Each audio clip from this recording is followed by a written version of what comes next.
Good morning. MK classes में आपका हार्दिक अभिनंदन है, तहे दिल से स्वागत। हम बात करेंगे आज करंट अफेयर्स की। करंट अफेयर्स में मोस्ट इम्पोर्टेंट क्वेश्चन जो एग्ज़ाम की दृष्टि से वेरी मोस्ट होंगे, उन्हीं की बात करेंगे। आज है 6 सितंबर और 6 सितंबर के जो भी करंट अफेयर्स बने हैं वो लेके आ रहा हूँ मैं। और आपको पता है कि मैं हमेशा ही करंट अफेयर्स को फुल डिटेल के साथ और उनको पूरा हर एक लाइन को फुल डिटेल के साथ लेके आ रहा हूँ।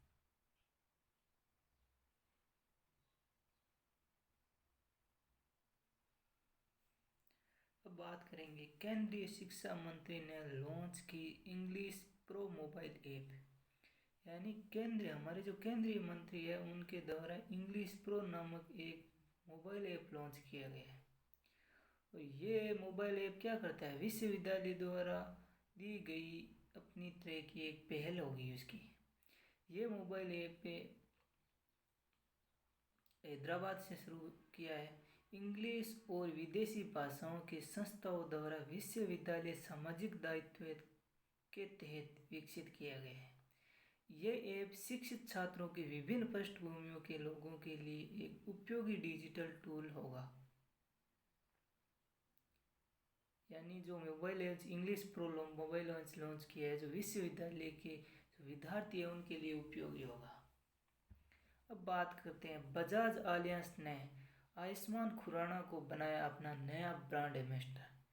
यानी जो निजी क्षेत्र की जीवन बीमा कंपनी है Bajaj Allianz life insurance company limited ने बॉलीवुड के अभिनेता आयुष्मान खुराना को अपना नया ब्रांड एम्बेसडर बनाया है। हाल ही में अभी बनाया है। आयुष्मान जो खुराना है वो जीवन बीमा कर्ताओं के ब्रांड एम्बेसडर के रूप में इसके उत्पादनों के साथ साथ बजाज आलियांज के लाइफ इंश्योरेंस कंपनी लिमिटेड की डिजिटल सेवाओं का प्रचार करेंगे। अब बात आती है बजाज आलियांज की, तो इसके MD और CEO कौन है? तरुण चुंग।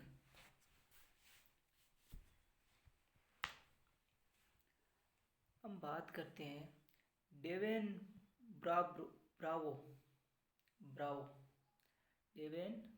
ब्रावो ने SBOTOP यानी स्पोर्ट्स बुक ब्रांड के क्रिकेटर एम्बेसडर यानी West Indies cricketer icon Dwayne Bravo ने SBOTOP यानी स्पोर्ट्स बुक ब्रांड के पहले क्रिकेटर एम्बेसडर बन गए हैं।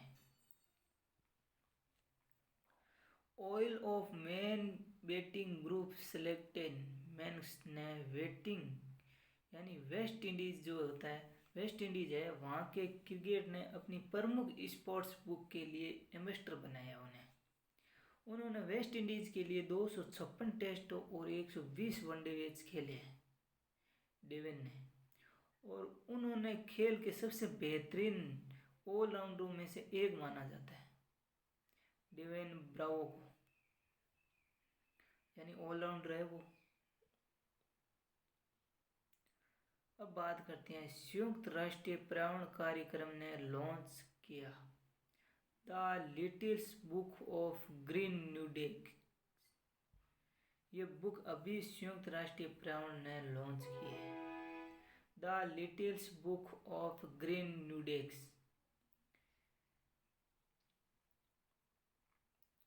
ये नया प्रकाशन दुनिया भर में लगभग 200 मिलियन छात्रों के लिए पर्यावरण के अनुकूल आदतों और हरियाली जीवन शैली को अपनाने के लिए प्रोत्साहित करेगा।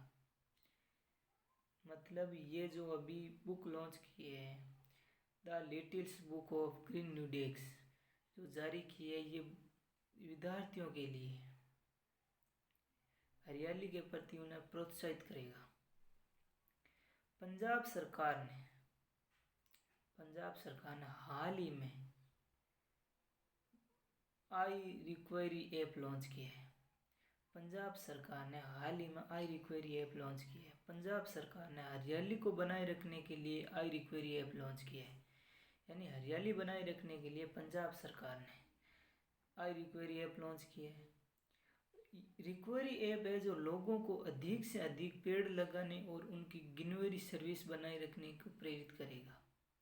इस ऐप का इस्तेमाल से पेड़ों को अवैध कटाई के साथ साथ जंगलों में किसी नुकसान की सूचनाएं संबंधी वन प्रभागीय अधिकारी की संज्ञा के मामलों को लाने के लिए किया जाएगा। यानी कि जो अवैध कटाई हो रही है, जंगलों की, पेड़ों की जो कटाई हो रही है, उनको रोकने के लिए ये ऐप लाया गया है, आई रिक्वेरी।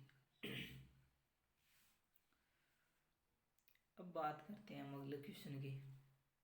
आप पूरा डिटेल के साथ पढ़िए और स्क्रीनशॉट लिए।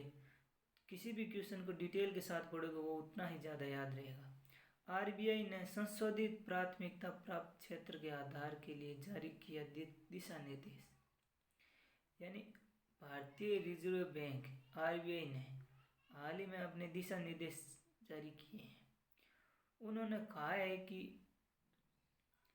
ऋणों की गति को बेहतर करने के समक्ष में होने वाले छोटे और सीमांत किसानों और कमजोर वर्ग के आधार, मतलब जो किसान और जो कमजोर वर्ग के लोग हैं उनको उधार देने में वृद्धि करेंगे।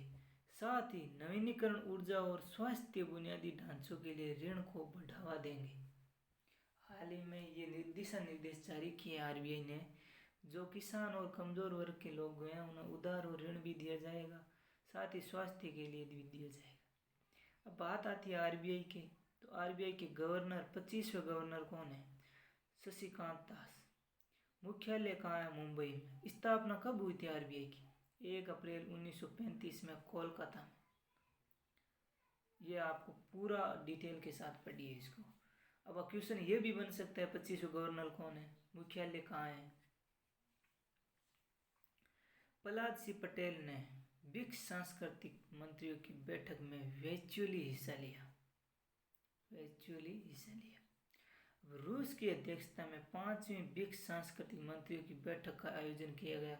5वीं ब्रिक्स सांस्कृतिक मंत्रियों की बैठक में केंद्रीय सांस्कृतिक और पर्यटन राज्य मंत्री प्रहलाद सिंह, जो हमारे ये भी क्वेश्चन बनता है कि हमारे जो केंद्रीय सांस्कृतिक और पर्यटक राज्य मंत्री कौन है? प्रहलाद सिंह पटेल द्वारा प्रतिनिधित्व किया गया। मतलब आप क्वेश्चन कहीं से भी बन सकता है। ब्रिक्स सदस्य, ब्रिक्स जो बैठक होती है, जो ब्रिक्स के सदस्य देश कितने? ब्राजील हो गया, रूस हो गया, भारत हो गया, चीन हो गया और दक्षिणी अफ्रीका हो गया। यानी कि 5 देश हैं ब्रिक्स के सदस्य। जब बात आती है अंतर्राष्ट्रीय चैरिटी दिवस 5 सितंबर को मनाया जाता है। ये चैरिटी क्या होता है? ये होता है 5 सितंबर को हमेशा ही अंतर्राष्ट्रीय चैरिटी दिवस मनाया जाता है, जो लोगों की सहायता करने और उनको दान एवं कुछ उनकी सहायता, मतलब हेल्प करने के लिए दिया, ये मनाया जाता है। हर वर्ष मनाया जाता है 5 सितंबर को। ये विश्व स्तर पर अंतर्राष्ट्रीय दिवस के रूप में मनाया जाता है। इस दिन स्वयंसेवी और लोक हितैषी कार्यक्रमों के माध्यम से दूसरों की मदद करने के लिए दुनिया भर के लोग गैर सरकारी संगठनों के हितधारकों को संवेदनशील बनाने और जुटाने के लिए माना जाता है। मतलब ये अंतर्राष्ट्रीय चैरिटी दिवस 5 सितंबर को लोगों की मदद करने के लिए मनाया जाता है। आप किसी भी क्वेश्चन को फुल डिटेल के साथ पढ़िए और उसे एक स्क्रीनशॉट लिए, और फुल डिटेल के साथ पढ़ा हुआ क्वेश्चन हमेशा याद रहता है, कुछ ना कुछ याद है। जैसे ये आरबीआई की बात आई तो उसमें से गवर्नर का क्वेश्चन है तो उसका भी याद रहेगा हमें। अब क्वेश्चन ये भी बन सकता है गवर्नर कहाँ है, मुख्यालय कहाँ है और उसकी स्थापना कब हुई थी। जब डिटेल के साथ पढ़ा होगा तो हमें ये भी याद रहेगा। और चैनल को